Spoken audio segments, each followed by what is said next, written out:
네, 지금 계속해서 새신자반 시리즈 나누고 있고요. 그리고 새신자반 그 올바른 삶에 대해서 나눴고, 그리고 이제 그리스도인이 된다는 것은 무엇인가라는 주제로 말씀 준비하고 있습니다. 그래서 오늘은 다들 익숙한 본문이실 것 같아요. 자기 십자가를 지고 나를 따르지 않는 자도 내게 합당하지 아니하다라고 하는 그리스도인의 핵심이죠. 십자가가 무엇인가를 함께 나눠보려고 합니다. 제가 그 중점으로 생각하고 말씀을 준비하는 것은 사실 뭐 완전하지도 않고 참 부족하지만 조금이나마 좀 성경을 읽을 때 개념에 도움이 되고자, 혹은 우리가 또 너무 어려운 말씀 혹은 오해하고 있는 말씀들에 조금 해답이 되고자 하는 생각으로 말씀을 준비하고 있습니다. 그래서 제가 단어를 하나씩 좀 생각을 하면서 가고 있는데요.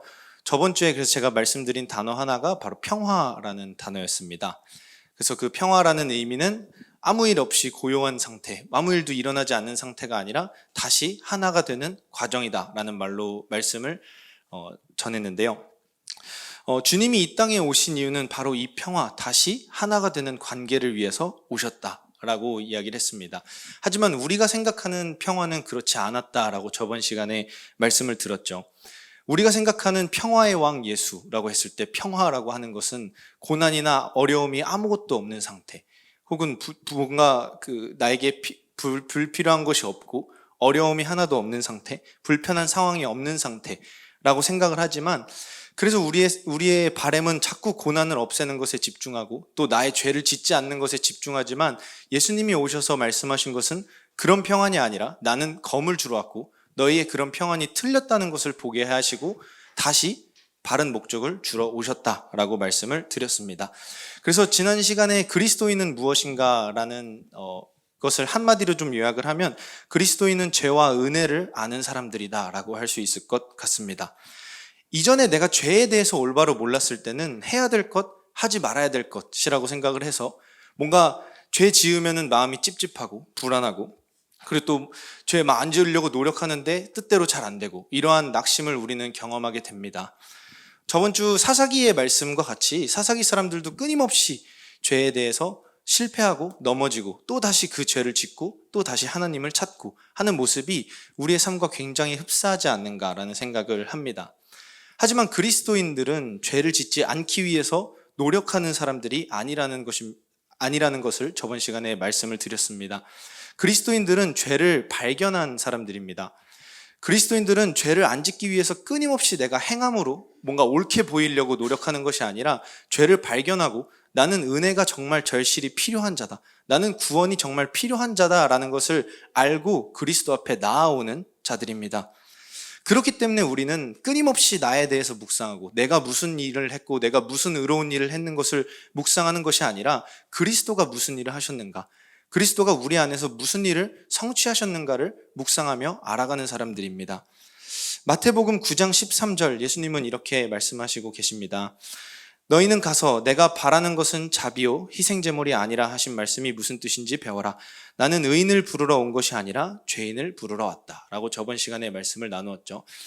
그래서 내가 원하는 것은 희생제물로 너희가 끊임없이 옳게 보이는 것, 노력해서 선해지는 것이 아니라 그 긍휼한 마음을 원한다. 마태와 같이, 저번 시간에 봤던 그 마태의 모습과 같이, 하나님, 나는 긍휼이 필요한 사람입니다, 나를 불쌍히 여겨주시옵소서 라는 이 마음을 원한다라고 말씀하셨습니다. 그렇기 때문에 세리와 같이, 이방인과 같이, 창기와 같이, 고아와 같이 그 긍휼하심이 필요한 모습으로 그리스도 앞에 나오는 자들이 바로 그리스도인입니다. 우리는 내 죄가 없어져서 깨끗해져서 사는 것이 아니라 죄밖에 없음을 알고 그리스도 앞에 날마다 엎드리면서 사는 사람들입니다. 그랬을 때 죄는 더 이상 죄책감만 주는 것이 아니라 은혜를 알게 하는 도구가 된다라는 말씀으로 저번 시간에 함께 나누었습니다. 그래서 이 그리스도인들은 검 앞에서 자기의 상태를 좀 발견하는 사람들입니다. 예수님은 확실히 오늘 본문에서도 말씀하시지만, 내가 화평이 아니라, 너희가 생각하는 그런 화평이 아니라 검을 주러 왔다 라고 얘기를 합니다. 바로 이 검은 나는 그리스도가 필요하다는 것을 알게 합니다. 그리고 나의 신앙을 뒤흔들어 놓는 역할을 합니다. 당시 유대인들이 생각하는 신앙이 있었죠. 다음 PPT 넘겨주시겠어요? 네, 하나님의 말씀을 지켜 행해서 하나님의 백성으로 인정받고, 그리고 그 메시아로부터 나의 어려움, 고난으로부터 구원받겠다라는 그들의 신앙, 이것이 평안이 아니다라는 말씀을 하시고 바로 오늘 본문이 이어집니다. 마태복음 10장 35절에서 37절입니다. 같이 한번 읽어볼까요? 내가 온 것은 사람이 그 아버지와 딸이 어머니와 며느리가 시어머니와 불화하게 하려 함이니 사람의 원수가 자기 집안 식구리라. 아버지나 어머니를 나보다 더 사랑하는 자는 내게 합당하지 아니하고 아들이나 딸을 나보다 더 사랑하는 자도 내게 합당하지 아니하며. 네, 이것은 아마도 우리의 어떤 선입견과 우리의 가치관에도 좀 충돌하는 말씀이라고 생각을 합니다. 어떻게 보면 유교를 굉장히 흔들고 있는 말씀이죠. 장유유서를 무너뜨리는 말씀입니다. 저는 생각합니다. 우리 안에 내재되어 있는, 우리가 너무 자연스럽게 학습하고 있었던 우리의 말들도 어쩌면 성경과 맞지 않을 수 있다라는 생각을 합니다. 저는 이것이 실질적으로 우리에게 어떤 의미를 가지는가를 나눠보려고 하는데요. 그 전에 이들 당시에 이것이 도대체 무슨 상황이었는가를 한번 보려고 합니다. 방금 저 말들은 예수를 믿던 당시 사람들이 실제로 겪는 일이었습니다. 예수를 믿고 따름에 있어서 경험되어야 할 것이 바로 유대교에서 아웃되는 일이었습니다. 왜냐하면 이것은 그들이 가지고 있던 당시의 신앙, 제사로 행함으로 의롭게 되는 신앙에 충돌하는 말씀이었기 때문에 더 이상 유대 공동체 안에 거할 수가 없었습니다. 그리스도인들은 유대교회를 나가야만 했습니다. 또 로마에서도, 당시 세상에서도 이들은 퇴출되었습니다. 왜냐하면 이들은 황제를 칭하는 퀴리오스를 예수님한테 하는 사람들이었습니다. 주님이라고 부릅니다. 또한 이들은 무리를 지어서 생활하기 때문에 정치적인 세력으로 오해받기도 충분했습니다. 그래서 이들은 로마에 살 수도 없었고 유대 공동체 내에서도 살 수가 없었습니다. 이것이 그들이 당시 겪고 있던 실제 상황입니다. 그래서 이러한 자가 있으면, 우리 왜 조선시대에 영모를 꾸미면 3대가 멸하듯이 이런 자가 집에 있으면 3대가 멸하는 고통을 당하게 되는 것입니다. 그래서 예수를 믿게 돼서 부모님과 말다툼해서 집에서 쫓겨나는 것이 아니라 이들은 정말 죽고 사는 문제로 집 안에서 쫓겨나는 일을 겪고 있었다라는 것입니다. 이것이 바로 이들이 실질적으로 겪고 있던 싸움이었습니다. 저는 저 말씀이 우리의 어떤 유교적인 가르침, 내재되어 있는 가르침과도 분명히 상충하지만 우리는 반드시 이러한 충돌을 이겨내고 신앙 앞으로 나아와야 한다는 생각을 합니다. 그래서 저는 집이라는 이미지를 지금부터 사용해서 설명을 할 텐데요. 이 집이라는 개념, 여기 보면은 사람의 원수가 자기 집과 자기 집안의 식구다라고 이야기를 합니다. 그리고 그 사람이 그리스도를 따름으로 아버지와 불화하게 된다라고 이야기를 합니다. 이 당시 유대 세계관 안에서 아버지라는 역할은 집 안에서 말씀을 가르치는 사람이었습니다. 그래서 유대교에게 집이라는 이미지는 그 아버지의 말씀이 있는 곳, 그 아버지의 가르침이 있는 곳, 그 아버지가 주인인 곳이 바로 집입니다. 그래서 집은 아버지의 가르침이 있는 곳입니다. 저 단어에서도 의미하는 바가 바로 그것입니다. 그래서 예를 들어 돈이 가장 귀한 가르침이 내 안에 있습니다. 그럼 그것은 내 아버지가 되는 것입니다. 내가 가지고 있는 말은 돈입니다. 그럴 때 저 사람이 귀하고 천하다의 기준이 돈이 됩니다. 저 사람이 능력 있고 부족하다의 기준이 돈이 됩니다. 내 안에 있는 가르침, 내 안에 있는 말이 기준이 되는 것입니다. 우리는 돈이 아버지인 집에서 살고 있는 것입니다. 이걸 예수님한테 적용해도 동일합니다. 예수님은 자기가 하나님의 아들이라고 이야기합니다. 그 아들은 무슨 의미냐면 아버지가 그 말이 자기 안에 거하고 있다. 나는 하나님의 집이다 라는 의미입니다. 성전으로 오신 예수님이 하신 말씀은 아버지의 가르침, 아버지의 말이 내 안에 있다라는 것을 보여주고 있는 것입니다. 그래서 검으로 오신 예수님은 내 안에 있는 가르침이 무엇인가, 내 안에 있는 아버지가 무엇인가를 보게 하십니다. 우리는 질문해 보아야 합니다. 나는 어떤 가르침, 어떤 말을 가지고 이 세상을 살고 있는가? 검으로 오신 예수님은 우리 집을 반드시 흔드십니다. 예수를 믿는다는 것은 내가 좋아 보이는 것, 내가 당연시 여겨왔던 가르침에 대해 충돌하고 집이 흔들리는 경험을 하는 것입니다. 우리 안에는 수많은 아버지들이 있습니다. 수많은 말과 가르침들이 있어요. 근데 그것이 내가 가지고 있는 말들이 우리의 신앙과 우리의 진리와 과연 맞는가라는 것을 우리는 질문해 봐야 합니다. 당시 유대인들과 유대인 지도자들이 그랬듯이 우리가 가지고 있는 가르침과 말이 하나님이 아닐 수도 있는 것입니다. 우리 집 속의 아버지, 우리 집 안에 있는 말씀은, 가르침은 과연 하나님이 맞는가? 라는 것을 우리는 의심하고 질문해 보아야 합니다.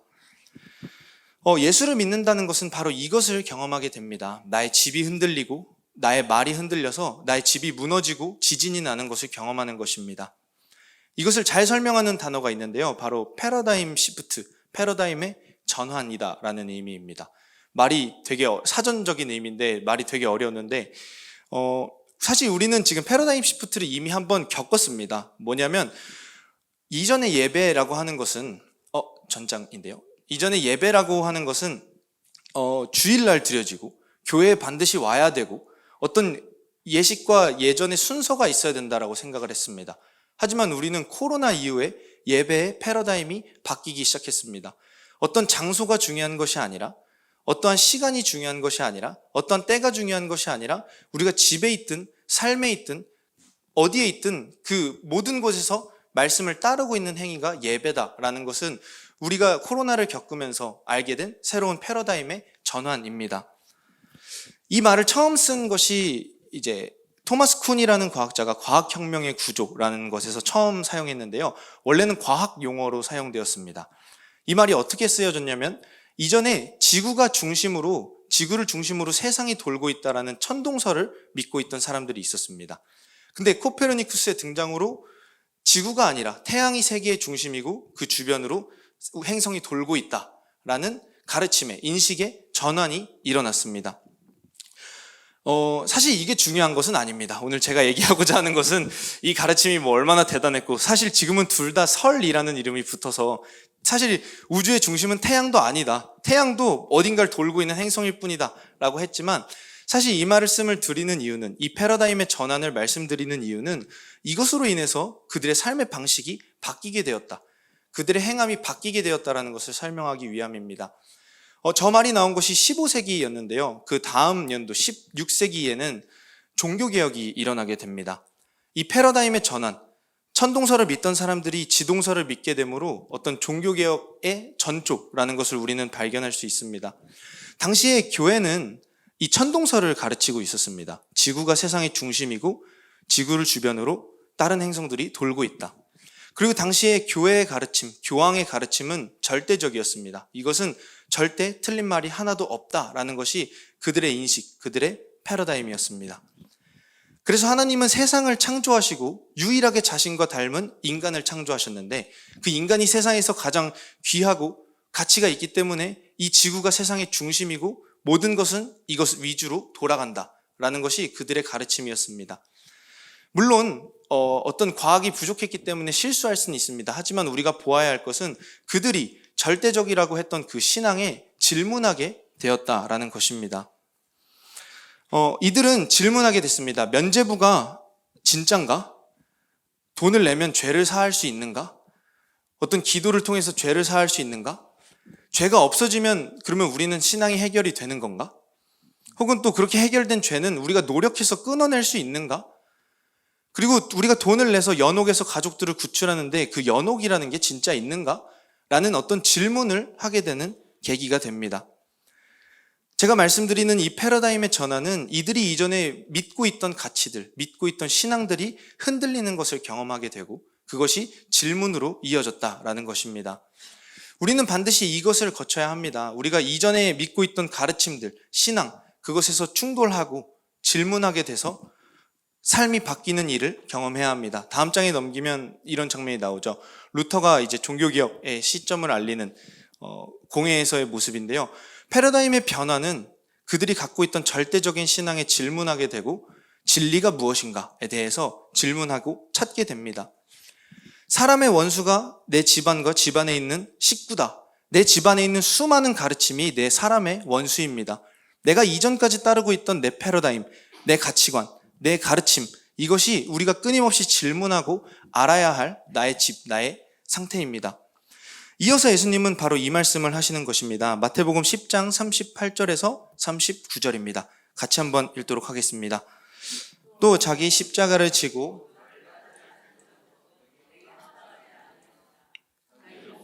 얻는 자는 잃을 것이요 나를 위하여 자기 목숨을 잃는 자는 얻으리라. 우리는 십자가에 대한 여러 가지 상징을 가지고 있습니다. 뭐 영화에서 사용되면 드라큘라를 이기는 능력일 수도 있고요. 요즘은 어떤 액세서리 정도가 되는 것 같아요. 귀걸이나 목걸이. 하지만 십자가는 로마에 있어서 가장 끔찍한 형벌이었습니다. 저는 아까 그 얘기한 집의 맥락에서 조금 이것을 이어서 설명해 보려고 하는데요. 한번 오후 예배에 나왔던 말씀입니다. 집 사진을 한번 보여주시면, 이 십자가라는 뜻의 스타우루스라는 단어는 집을 지지하는 장대, 막대기, 우리 들보 얘기할 때 이 얘기가 나왔었는데요. 고대의 이 막대기는 나의 집, 나의 장막을 지지하고 있는 가장 큰 기둥이었습니다. 그래서 이 십자가를 지고 나를 따르라 라는 것은 내가 이전의 집, 이전의 가르침에 더 이상 거할 수 없게 된 상태다라는 것을 우리는 볼 수 있을 것 같습니다. 십자가는 내 집이 무너지는 사건입니다. 내가 어떤 능력을 얻어서 드라큘라를 이기는 힘이 아니라 내가 이전까지 가지고 있던 나의 능력에서 부인되는 사건이 바로 십자가입니다. 내 집을 받들고 있던 그 막대기를 빼내는 것입니다. 내가 목숨으로 가지고 있던 가르침, 말들, 가치들, 생명들, 그것을 빼내는 것이 바로 십자가입니다. 우리는 질문해 볼 수 있을 것 같습니다. 나를 지지하고 있는 십자가는 무엇인가? 내 집을 지지하고 있는 나의 장대는 무엇인가? 라고 우리는 생각해 볼 수 있습니다. 오늘날 우리는 수많은 가치 속에 살아갑니다. 돈이 가치가 될 수도 있고, 유명한 사람이 가치가 될 수도 있고, 반대로 죄 없고 뭔가 사람들한테 흠잡힐 게 하나도 없는 신앙인의 모습조차도 나의 장대가 될 수 있습니다. 이것 역시 다 내가 보고 듣고 온 것에서 학습한 나의 패러다임들, 나의 가르침들입니다. 예수님은 십자가를 지셨습니다. 이 십자가는 나의 이 패러다임, 나의 가치, 내가 원하는 그 모습이 되어서 죽으신 사건입니다. 우리는 십자가 위를 보면 이런 명패를 볼 수가 있습니다. 바로 유대인의 왕이라는 명패인데요. 다음 장 넘겨주시겠어요? 네, 유대인의 왕입니다. 그들이 가장 원하던, 그들이 정말 기다리던 사는 방법이었죠. 그들은 자신을 고난에서 꺼내줄 메시아, 유대인의 왕을 기다렸습니다. 예수님은 바로 그 모습이 되어서 죽으셨습니다.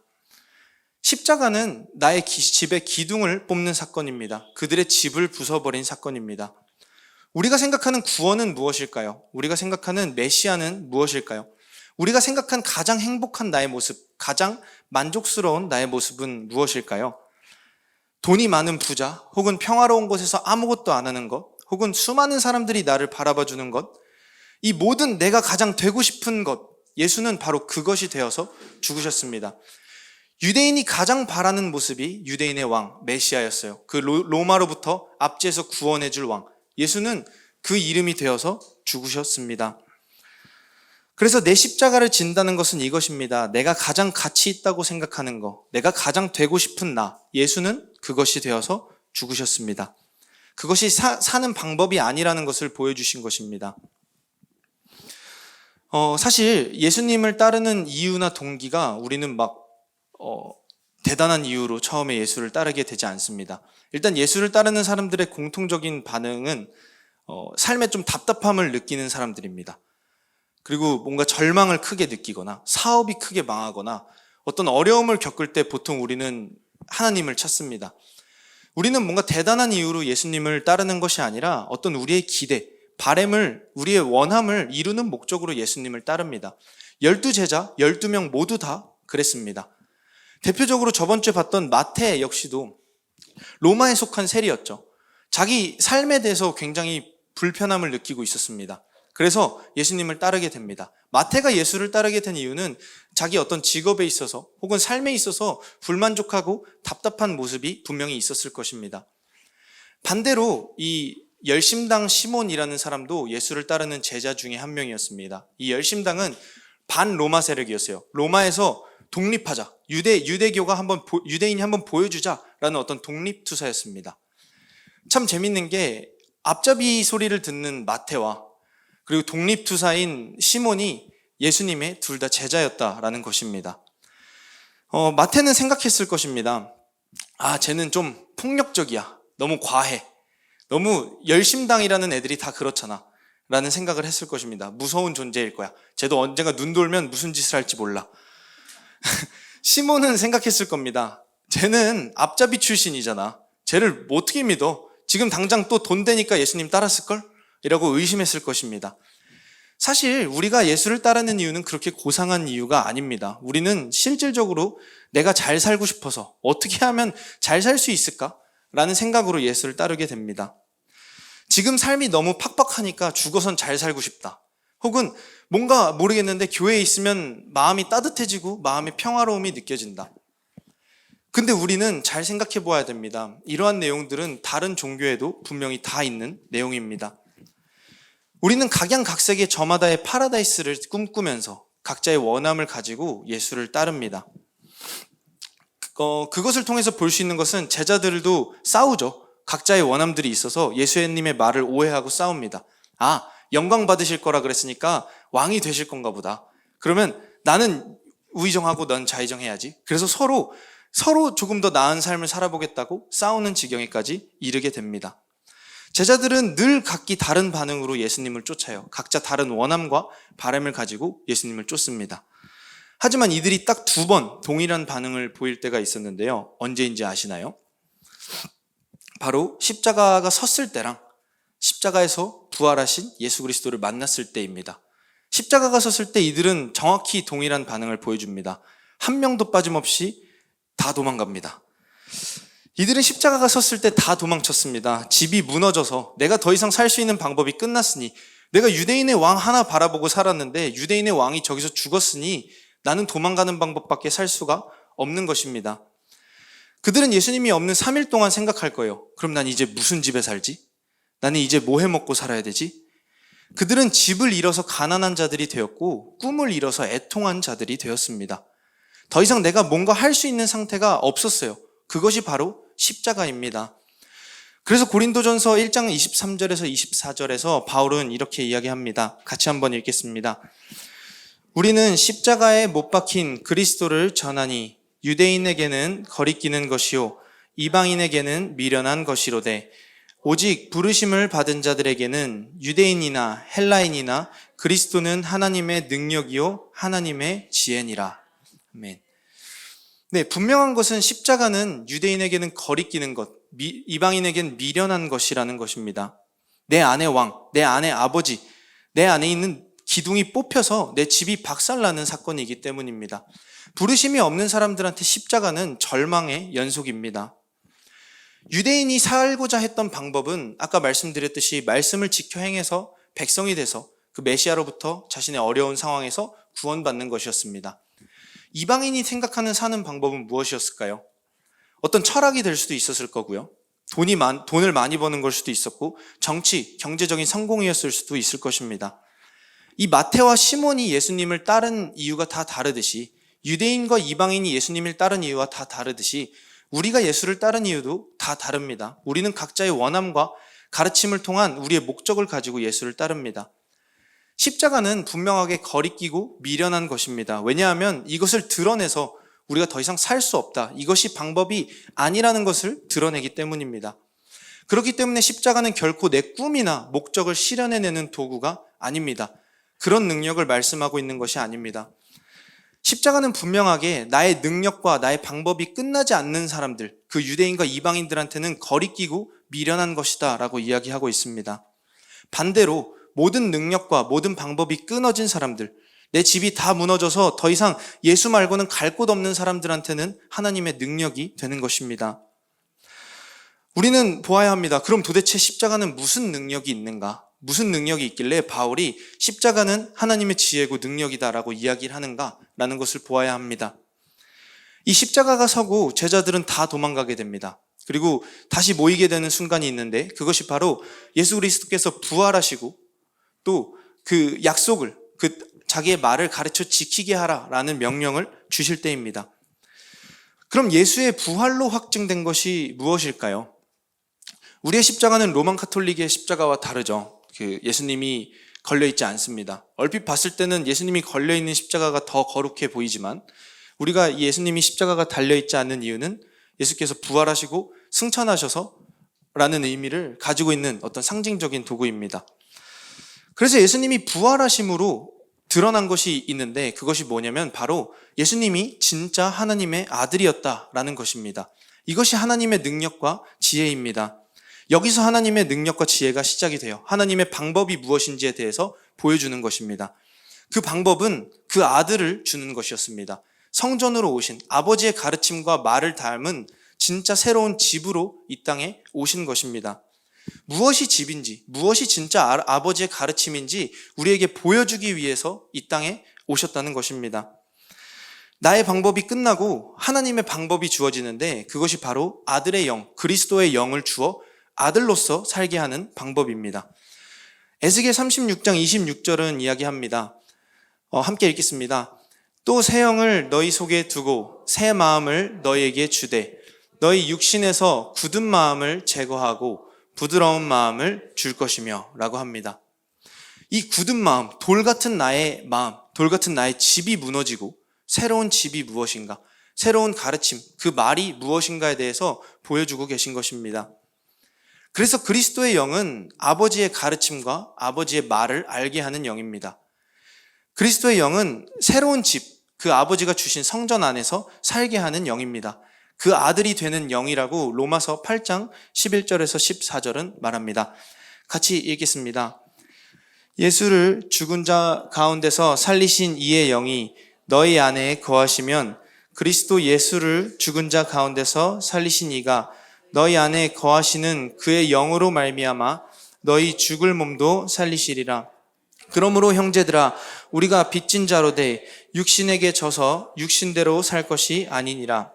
너희가 육신대로 살면 반드시 죽을 것이로되 영으로서 몸의 행실을 죽이면 살리니 무릇 하나님의 영으로 인도함을 받는 사람은 곧 하나님의 아들이라. 아멘. 네, 그리스도가 죽고 부활하심으로 주어진 것이 바로 그 영입니다. 그것은 우리가 역동적으로 최선을 다해 살아야 할 방향이 무엇인지에 대해서 알려주고 있는 것입니다. 우리는 어떤 집에서 살아야 하는가, 우리는 어떤 가르침과 말 속에서 살아야 하는가를 보여주는 것입니다. 우리에게 새로운 가정을 주시고 새로운 아버지를 주셔서 그 새로운 관계 안에서 세상을 바라보게 하시는 것입니다. 우리는 육신의 원함과 육신의 바람이 분명하게 있습니다. 이것이 예수를 따르게 된 동기입니다. 예수는 그 육신의 바람으로 따랐습니다. 하지만 예수는 자신의 육신이 십자가에서 못 박혀서 죽으시는 것을 우리에게 보여주셨습니다. 우리가 원했던 그 육신의 바람이 십자가에서 죽는 모습을 예수께서 직접 보여주신 것입니다. 우리의 육신의 원함, 육신의 바람, 예수를 따르게 된 그 동기, 내가 가장 되고 싶은 내가 십자가에서 죽는 것, 이것이 몸의 행실을 죽이는 것입니다. 그리고 그 죽음은 육신의 원함을 따라 사는 삶이 아니라 아들로서의 삶이 무엇인지 보여주는 것입니다. 우리는 살면서 이 육신의 원함, 이전의 동기들과 끊임없이 싸우면서 삽니다. 사실 예수를 오래 믿었든 조금 믿었든 늘 우리 육신의 연약함으로 넘어지고 일어나는 것의 반복을 우리는 경험합니다. 하지만 중요한 것은 우리는 아들로서의 삶이 무엇인가에 대해서 아는 것입니다. 예수님은 이렇게 말씀하세요. 나를 아는 사람은 아버지를 안다 라고 말씀하십니다. 그것은 아들을 통해서 아버지가 드러난다라는 의미를 가지고 있습니다. 이 아들이 보여주는 이미지는 아버지를 드러내는 존재다라는 것입니다. 그럼 결국에 그 영이 그 아들로서 이 세상을 살게 하는 것은 우리가 그 아버지를 드러내는 존재로서 이 땅을 살게 한다는 것입니다. 십자가를 진 이들, 자기 집이 무너진 이들의 변화된 삶, 그 패러다임의 전환을 겪은 사람들의 모습은 바로 이러한 모습입니다. 이 단절과 죽음을 통해서 새로운 관계, 아들로서의 관계를 누리고 그 아들로서의 삶이 무엇이냐면 바로 아버지가 누구인가, 아버지가 우리에게 무슨 약속을 하셨는가를 드러내는 존재로 이 땅을 살아가게 된다는 것입니다. 십자가는 내가 얼마나 잘 죽었는가를 드러내는 용도가 아닙니다. 나의 능력을 과시하는 용도가 아닙니다. 오히려 나의 방법이 끝나고 하나님의 방법이 무엇인가, 하나님의 지혜가 무엇인가에 대해서 보여주는 것이 바로 십자가입니다. 그 지혜와 방법은 새로운 집, 그 아들로서의 사는 삶이 무엇인지에 대해서 보여주는 것이었습니다. 너희는 아버지를 드러내는 그 아들로서의 삶으로 우리를 초청하는 것이었습니다. 십자가는, 그 죽음은 이 새로운 관계를 위해서 필요한 것입니다. 나의 능력을 자랑하는 용도가 아니라 이 새로운 관계를 위한 단절이고 죽음입니다. 이것을 잘 표현해주는 단어가 통과 의례라는 단어인데요. 요즘 그 석준이 형님과 형주와 그리고 유난이와 그 Why Jesus? 왜 예수인가라는 조정민 목사님 책을 읽고 온라인으로 만나서 이제 좀 그 묵상한 걸 나누고 하고 있습니다. 물론 아직 한 번밖에 못 만났어요. 시간이 너무 안 맞아가지고. 네, 근데 이 첫 챕터에 나오는 말이 저 통과 의례라는 말인데요. 그 출생, 결혼, 죽음 등 인간이 성장하는 과정에서 반드시 통과해야 하는 대표적인 의례다라고 이야기를 합니다. 그래서 이 통과 의례, 인간이 반드시 거쳐야 할 통과 의례는 세 가지, 출생, 결혼, 죽음인데 이 세 가지의 공통점이 무엇인지 아느냐라고 조정민 목사님이 묻습니다. 혹시 뭔지 아십니까? 바로 과거와의 단절, 죽음을 경험하는 것이다 라고 이야기를 합니다. 이 통과 의례는 반드시 단절과 죽음을 경험한다 라고 합니다. 이 출생은 모태로부터 전 화면으로 다시 넘겨주세요. 네, 출생은 모태로부터 단절되는 것입니다. 이전에 내가 살고 있던 모태에서 끊어져서 새로운 생명으로 태어나는 것이 출생입니다. 결혼은 이전의 모든 싱글 라이프에서 끊어지는 것입니다. 우리 석호와 석준이 형님 축하드립니다. 네. 이전에 나의 싱글 라이프는 끝난 겁니다. 여러분 이제 축구는 끝났어요. 여러분 인생에서. 죽음은 이전의 나의 생명으로부터 단절되는 것입니다. 내가 아무리 먹고 싶어도 죽음은 내가 이전에 먹고 싶은 것도 못 먹고 하고 싶은 것도 못 합니다. 그래서 이 출생, 결혼, 죽음은 반드시 과거와의 단절이 필요하다라는 것입니다. 저는 이것이 십자가를 참 잘 설명해 준다라는 생각이 들었습니다. 십자가가 무엇입니까? 십자가는 새로이 출생을 경험하는 것입니다. 다음 장 넘겨주시겠어요? 네, 십자가는 하나님의 아들로 다시 태어나는 과정입니다. 이전에 내가 받고 있던 가르침과 내가 이전에 갖고 있던 말들에서 끊어져서 다시 태어나는 것입니다. 십자가는 하나님의 아들과 연합하는 것, 결혼하는 것입니다. 그렇기 때문에 내 이전의 모든 싱글 라이프, 그 죄에서, 하마르티아에서, 목적에서 벗어난 삶에서 끊어지는 것이 바로 십자가입니다. 십자가는 내가 죽고 그 아들이 사는 삶입니다. 나의 이전의 삶은 모두 끝났습니다. 이제부터 내가 사는 삶의 이유와 목적은 그 아들입니다. 하나님을 드러내기 위해서 사는 것이 바로 십자가입니다. 그렇기 때문에 십자가가 필요한 것입니다. 십자가는 어떤 상징이나 지식이나 이론이 아닙니다. 아까 말한 패러다임의 전환처럼 그냥 이론이 아니라 반드시 내 삶에 질문하게 되고 그것은 나의 삶의 변화로 이어진다라는 것을 말하고 있습니다. 세상은 살아있는 것 같은 화려한 것으로 죽음을 살고 있습니다. 하지만 그리스도인들은 미련하고 거리끼는 저 십자가로 생명을 살고 있는 것입니다. 그 생명은 반드시 과거와의 단절이 필요합니다. 우리는 집을 잃은 심령의 가난함과 꿈을 잃은 애통함이 필요합니다. 이전에 축구 인생은 끝났습니다. 나의 애통함을 충분히 느꼈어요. 하지만 나는 그 새로운 관계를 기대하고 결혼하는 것과 같이 십자가는 나의 단절을 경험하고 그 새로운 변화를 기대하며 사는 것입니다. 생명을 위한 단절과 생명을 위한 죽음이 필요한 것입니다. 갈라디아서 2장 20절은 이렇게 이야기합니다. 같이 한번 읽겠습니다.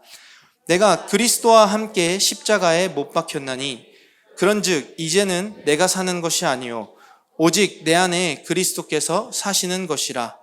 이제 내가 육체 가운데 사는 것은 나를 사랑하사 나를 위하여 자기 자신을 버리신 하나님의 아들을 믿는 믿음 안에서 사는 것이라. 아멘. 네, 십자가의 비밀은 바로 이것입니다. 단절과 죽음만이 아니라 사는 것입니다. 십자가는 가장 끔찍한 형벌과 가장 끔찍한 단절, 죽음이었습니다. 하지만 그것은 새로운 관계의 시작을 의미했습니다. 더 이상 나의 지식과 나의 방법과 나의 경험에 기댈 수 없는 상태가 되는 것이 십자가입니다. 그리고 이 십자가에서 나의 이전의 모든 과거가 끊어지고 새로운 삶을 경험하면서 사는 것입니다. 그것을 갈라디아서는 아들을 믿는 믿음 안에서 사는 것이다 라고 이야기를 합니다. 그 아들이 어떠한 분인가, 그 아들이 드러내고 있는 것이 무엇인가를 알고 우리도 그 아들로서 그 하나님이 무슨 일을 행하셨는가를 드러내면서 사는 것입니다. 십자가는 생명을 공급하던 나의 이전 집, 부모, 남편, 모든 권력으로부터 나오는 기득권에서 단절되는 것을 경험하는 것입니다. 나한테 믿을 것이 아무것도 없게 되었기 때문에 하나님의 능력이 필요한 것입니다. 나한테 지혜가 없다는 것을 깨달았기 때문에 하나님의 지혜가 필요하게 되는 것입니다. 그 길을 주신 하나님의 방법 이외에, 하나님의 새로운 집, 하나님의 새로운 관계 이외에 내가 살 수 있는 방법은 없는 것이 드러난 것입니다. 그래서 십자가는 아버지의 사랑이 무엇이었는가, 아버지의 약속이 무엇이었는가를 알기 위해서 사는 것입니다. 새로운 가르침 안에서, 새로운 말 안에서, 새로운 아버지와 함께 새로운 집에서 살게 되는 것을 소망하는 것이 십자가입니다. 이것이 제가 말씀드린 다시 하나가 되는 것입니다. 저는 이것을 좀 생각을 하다가 생각난 영화가 하나 있는데요. 이상하게 설교 준비를 하면 영화가 한 편씩 생각이 납니다.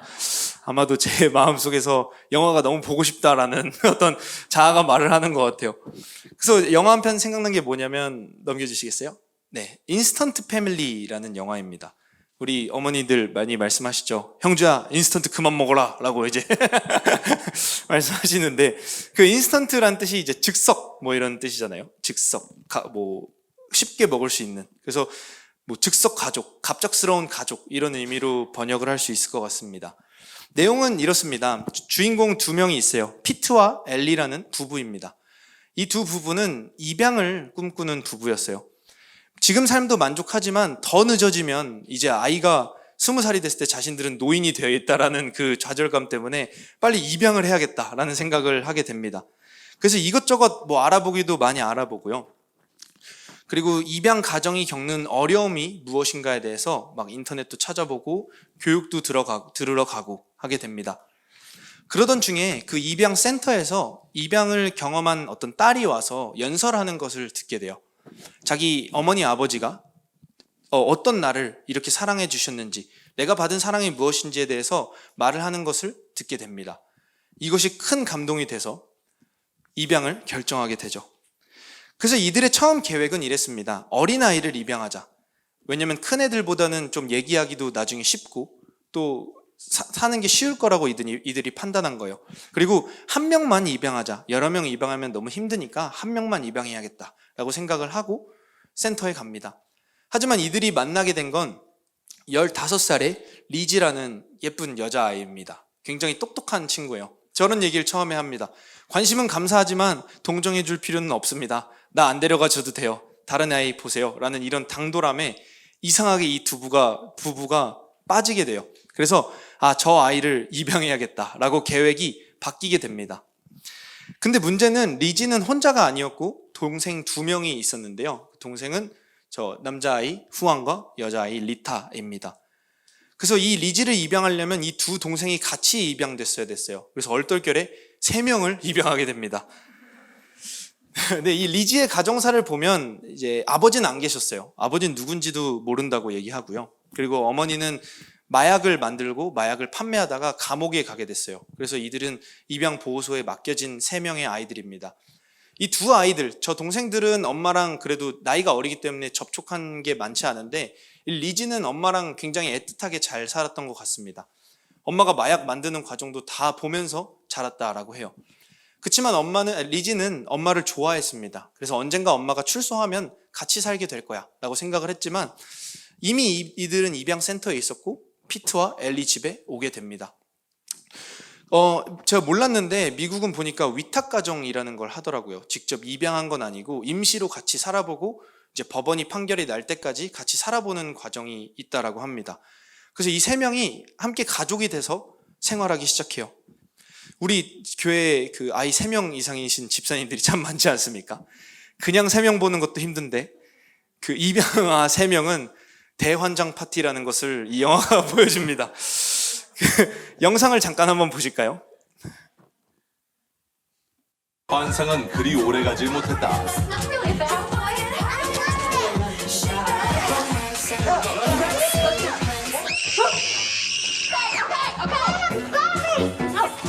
You got a real Barbie at home that Santa gave you a few weeks ago. Fat Barbie, I want a skinny Barbie. Fat. Juan, come on, get out of there, please. Don't let me know. I didn't hit him, okay? I never have hit him. I would never hit him. No, we're not doing this. 두 꼬마 녀석들의 돌발 행동은 그렇다 치고 의외의 복병이 있었으니 일가 친척이 한자리에 모인 자리에서 Can we put the phone away when we're at the table, please, like we talked about? Lizzie, the phone. Now. Actually, if you read your foster parent regs, you know you're not allowed to take away any of my personal property, so... 표정만으로 사람 속을 긁는 첫째까지 미치고 팔짝 뛸 노릇. Well, Lita is just constantly... And want him, and he just doesn't use his head. Lindsay's favorite pastime is just leave me alone! Thanks for making me late. You're an asshole. 네, 이런 재앙을 맞이하게 됩니다. 이들은 금방 현실의 벽에 부딪히게 됐어요. 그래도 온갖 노력을 쏟아 부어가지고 어떻게 두 명의 동생들, 후안과 리타는 이들을 엄마랑 아빠라고 부르기 시작합니다. 마음이 통했던 거죠. 근데 문제는 리지였습니다. 이 리지는 자신이 엄마와 살기 위해서 이들이 자신들을 포기하게끔 계속해서 행동을 합니다. 하지만 이 두 부부는 포기하지 않고 리지를 향해서 계속 노력을 하죠. 하지만 이들의 노력에도 불구하고 리지는 엄마가 출소를 하자 엄마에게 가겠다라고 이야기를 합니다. 엄마가 출소하면서 양육권을 주장했는데 리지는 자신은 엄마와 살고 싶다라는 이야기를 하게 됐어요. 이것을 통해서 사실 저는 이해가 안 됐는데 이번 주 금요예배 끝나고 서중 전사님이 문자 하나를 보내줘서 리지의 마음 상태가 어땠을까 조금이나마 생각해 볼 수 있게 되었습니다. 이 리지는 받은 사랑을 감사히 여기고 기뻐하고 있었어요. 새 부모와의 관계도 나쁘지 않았습니다. 하지만 리지의 감정 안에는 두려움이라는 감정도 같이 남아 있었던 것 같습니다. 이 행복이 언제까지 갈까? 끊어지진 않을까라는 두려움 때문에 이전의 안정적인 관계, 조금 불편하지만 또 완벽하진 않을 줄 알지만 이전의 관계, 이전의 부모를 선택한 것입니다. 그래서 이제 약속한 날, 엄마가 데리러 오기로 한 날이 되었는데 여기서 문제가 발생하게 됩니다. 이 엄마가 나타나지를 않았어요. 그래서 리지가 묻습니다. 엄마는요? 라고 물었더니 엄마가 양육권을 포기했다라고 이야기를 합니다. 왜냐하면 나는 널 키울 자신도 없고 아직 준비가 덜 되었고 마약도 아직 끊지 못했다라는 것이 그 이유였습니다. 리지는 엄청나게 큰 충격을 받게 돼요. 자신이 안정적이다. 그래도 언제 끊어질지 모르는 이 새 부모의 사랑보다 이전의 삶이 더 낫지 라고 해서 안정적인 걸 쫓았는데 거기서 큰 배신을 당하게 됩니다. 리지는 엄청 큰 슬픔에 빠져서 풀숲으로 몸에 숨겨요. 그러고 나서 피트와 엘리는 리지를 쫓아가서 어떤 말을 해주는데요. 제가 말하는 것보다 짧은 영상으로 보는 게 더 나을 것 같아서 제가 영상을 준비했습니다. 이게 영화의 마지막 장면인데 같이 한번 볼게요. Where's Mom? She was supposed to meet us at the office this morning and she didn't show. She didn't answer her phone. But did you go to her house? What did something happen to her? Yes, we went to see her. She was very ashamed. She said she can't do it. No, she didn't. No, because why would she fill out all the forms and then the court stuff and the reunification stuff? She didn't. Lizzie, your mom said you filled out all those forms. Well, I help, but so what? She felt she was being pushed into something that she wasn't ready for. No, I didn't push her. She's ready. Just let me talk to her, please, and then we can figure something out, and Honey, she can take me home. honey, when we saw her, it was obvious she's using again. She's not coming, baby. Sweetie, we're so sorry. Lizzie. Lizzie. Oh, okay. Watch the kids. Just wait there, okay? Lizzie! Lizzie!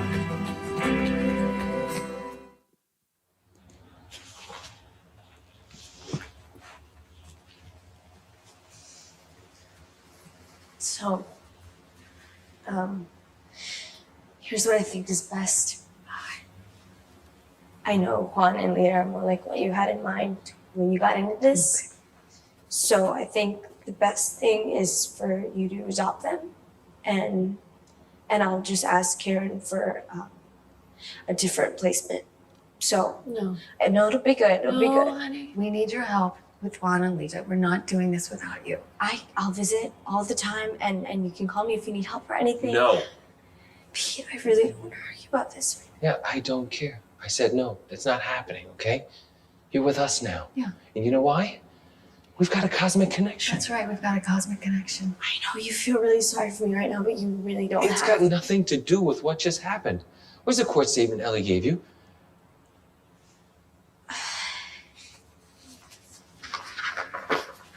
See this? Read that. Lizzie once asked me why we did this, why we took them in. We couldn't give her answer at the time. We did it because something was missing in our lives that we didn't know what it was. It was Juan, Lita, and Lizzie. You see? You were what was missing, Lizzie. But now you're here and you are stuck with us. That's right. 네, 제가 감명 깊게 본 장면이 이 장면인데요. 보면서 생각한 것이 있습니다. 사실 하나님은 삼위 하나님, 아버지와 아들과 성령의 그 관계만으로도 충분한 관계였습니다. 그런데 인간을 창조하시고 그 목적에서 벗어나도 한참 벗어난 그 인간들을 부르시는 것을 우리는 이해할 수가 없습니다. 그렇지만 한 가지, 하나님은 우리에게 자신이 마음에 담긴 편지를 주셨고 말씀을 주셨고 그 말씀의 내용은 나는 잃어버린 내 자녀를 끝까지 찾겠다라는 약속이었습니다. 네가 과거에 무슨 일을 겪었든 그 일이 어땠든 네 가르침이 무엇이었건 나는 내 백성을 반드시 내 백성으로 만들겠다라는 것이 하나님의 약속이었습니다.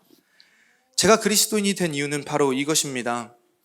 이 영화를 보면 알 수 있듯이 하나가 된다는 것은 결코 쉬운 일이 아닙니다. 무엇보다도 이전의 나의 부모에 대해서, 이전의 나의 집에 대해서, 이전의 나의 가르침에서 끊어지는 가슴 아픈 경험을 해야 합니다. 나에게 약속했던 모든 것이 거짓이었구나라는 그 쓰라린 아픔을 경험해야만 합니다. 리지는 자신이 모든 것을 잃었다라는 그 애통함으로 새로운 부모 앞으로 나오게 됩니다. 하나님은 우리에게 새로운 집을 허락하십니다. 그 집 안에 사시는 분은 아버지와 아들과 성령입니다. 가족을 주시고 우리는 그 관계 안에서 완전하게 하시겠다는 약속을 주십니다. 우리가 날마다 십자가를 지는 이유는 이것입니다. 우리가 대단한 사람이 되기 위해서가 아니라 우리는 진짜 죽음을 경험해야 합니다. 우리의 단절은 새로운 관계를 위해서 반드시 수반되어야 합니다. 그 자녀로, 그 아들로서 아버지를 드러내는 삶에 우리는 시작이 되어야 합니다. 그리스도인들은 이렇게 정의할 수 있을 것 같습니다. 그리스도인들은 예수와 함께 죽는 자들입니다. 그것은 예수와 함께 다시 살아나기 위함입니다. 바울은 그렇기 때문에 자신은 날마다 죽는다라고 이야기를 합니다. 이 죽음을 통해서 자신의 삶과 삶의 인생의 목적과 방향이 완전 바뀌는 것을 경험하게 됩니다. 다메섹으로 가던 바울이 빛이신 예수를 만나게 됩니다. 부활하신 예수를 만나서 눈이 멀게 돼요. 먹지도 보지도 마시지도 못하는 상태가 됩니다. 주님은 그 사이에 아나니아에게 가셔서 그를 통해서 다시 보게 하실 것을 명령하십니다. 아나니아는 말해요. 사울은 우리를 핍박하던 사람인데요. 주님은 말씀하십니다. 내 이름을 이방인과 임금들과 이스라엘 자손에게 전하기 위해서 내가 바울을 택했다. 내 이름을 위하여 택한 그릇이 바로 바울이다 라고 이야기합니다. 저는 이것이 좀 이해가 되지 않았습니다. 왜 편지도 아니고 붓도 아니고 스피커도 아니고 그릇이요? 왜 그릇으로 바울을 택했을까요? 라는 질문이 있었을 때 고린도 후서 4장 7절에서 11절을 읽게 되었습니다. 같이 합독하도록 하겠습니다.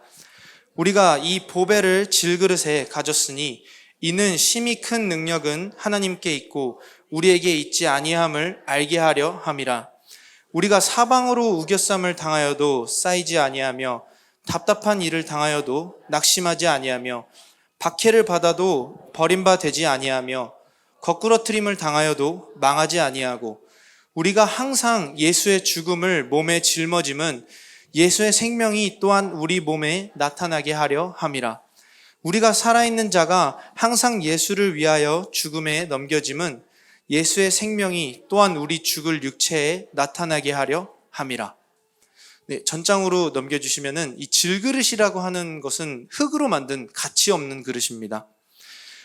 이 가치 없는 이 그릇에, 가치 없는 이 육신에 보배이신 예수를 주심은 그 심히 큰 능력이 하나님께 있고 우리에게 있지 아니한 것을 보여주기 위함입니다. 우리가 항상 예수의 죽음을 예수의 죽음을 우리 육신에 짊어짐은 그 생명이 무엇인지에 대해서 나타나게 하려 함이라라고 말하고 있습니다. 다음 장 넘겨주세요.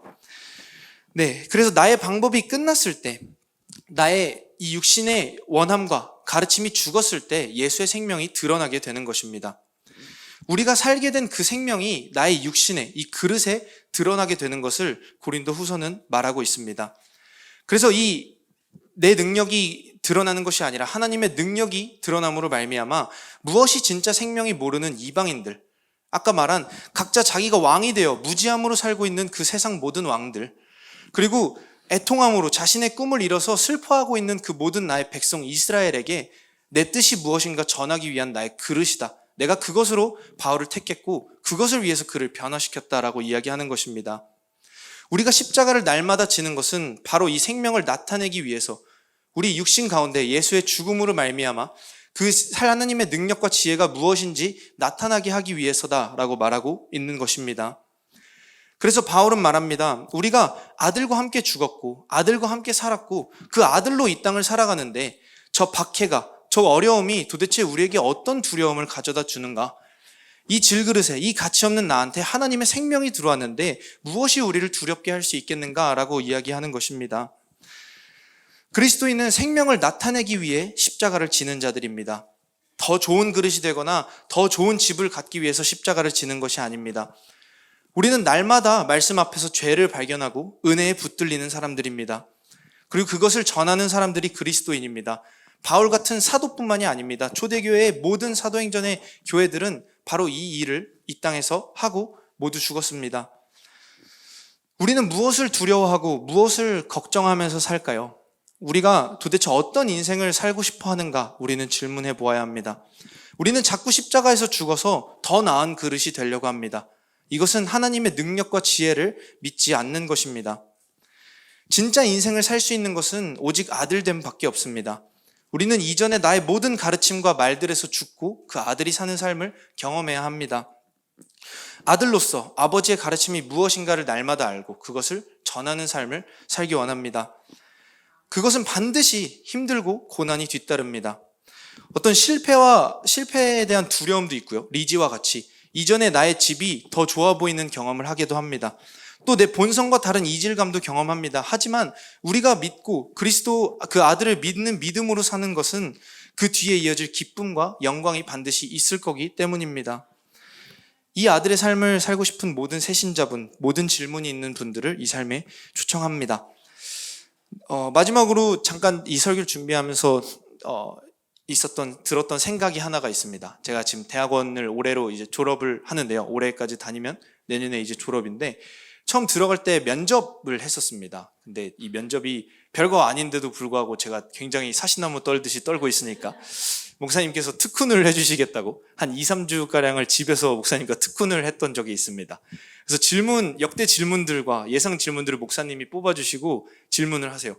예수를 왜 믿게 되었습니까? 구원이 무엇입니까? 구원의 확신이 있습니까? 왜 목회학과에 오게 되었습니까? 목회를 통해서 뭘 하고 싶습니까? 어떤 목회할 겁니까? 이런 질문을 연습을 좀 했습니다. 저는 달달 외웠죠. 정말 토시 하나 틀리지 않고 외우기 위해서 노력을 많이 했습니다. 그래서 이 목사님과 특훈을 하고 만반의 준비를 하고 면접장에 갔습니다. 근데 지금 생각하면 참 간이 큰 게 제가 링 피어싱을 이렇게 하고 갔었거든요. 그 교수님들 앞에서 50, 60대 교수님들 앞에 제가 그 정신 나간 짓을 하고 가게 되었습니다. 그래서 그 교수님들이 물어봤어요. 뺀질거릴 것 같은데? 공부 안 할 것 같은데? 이래서 저 공부는 열심히 합니다 라고 대답을 했는데 그러면서 이제 면접이 진행이 됐어요. 처음에 이제 물어봤습니다. 왜 목회학과에 오게 됐습니까? 어떤 목회를 할 겁니까? 그래서 이제 연습한 대로 자신 있게 얘기를 했죠. 그러고 나서 몇 가지 질문이 이어지고 이제 전 생각했어요. 마지막쯤엔 예수가 누구인가, 구원이 무엇인가에 대해서 물어보겠구나. 그래서 준비를 하고 있었습니다. 그래서 이제 마지막 질문 순서가 왔어요. 이제 나오겠다. 나는 모범 답안이 준비되었으니 말하기만 하면 된다. 난 두려울 것이 없다. 라고 했는데 마지막 질문이 가관이었습니다. 마지막 질문이 이거였어요. 동성애 어떻게 생각하세요? 라는 갑자기 동성애요? 목회학과에서 제가 무슨 말을 할 수 있을까요? 그래서 얼른 정신을 차려서 일단 대답을 했는데 그 뒤에도 계속 그 찝찝함이 가시지 않았어요. 왜 나한테 동성애를 물어봤을까? 내가 동성애자 같은가? 이 귀걸이가 문제인가? 라는 생각을 하고 오만 가지 생각을 하면서 학교 생활을 했는데 지금 이 설교 준비하면서 든 생각이 그거였습니다. 이 하나님을 알아간다는 거, 하나님에 대한 지식이 결국에 우리 삶에 대해서 직면한 문제에 대해서 답이 될 수 없으면, 그 변화된 삶이 무엇인지 모른다면 그 지식과 이론과 상징은 아무런 의미가 없구나라는 생각을 하게 되었습니다. 그래서 목회는 바로 이것을 하는 것이구나라는 생각을 하게 되었습니다. 그리스도인은 반드시 이 세상에 답을 줄 수 있어야 합니다. 우리가 직면한 나의 어려움에, 나의 고난의 상황 가운데서 세상과 다른 해답을 가지고 있어야 합니다. 실질적으로 우리 삶은 변화를 겪어야 합니다. 우리 삶에 대해서 질문하고 또 무엇이 진리인가에 대해서 끊임없이 연구해야 합니다. 그것은 단순히 지식을 깨우치는 과정이 아니라 그 아들로서 이 땅을 살아가는 방법입니다. 우리 삶의 문제까지 반드시 나아가야만 하는 것입니다.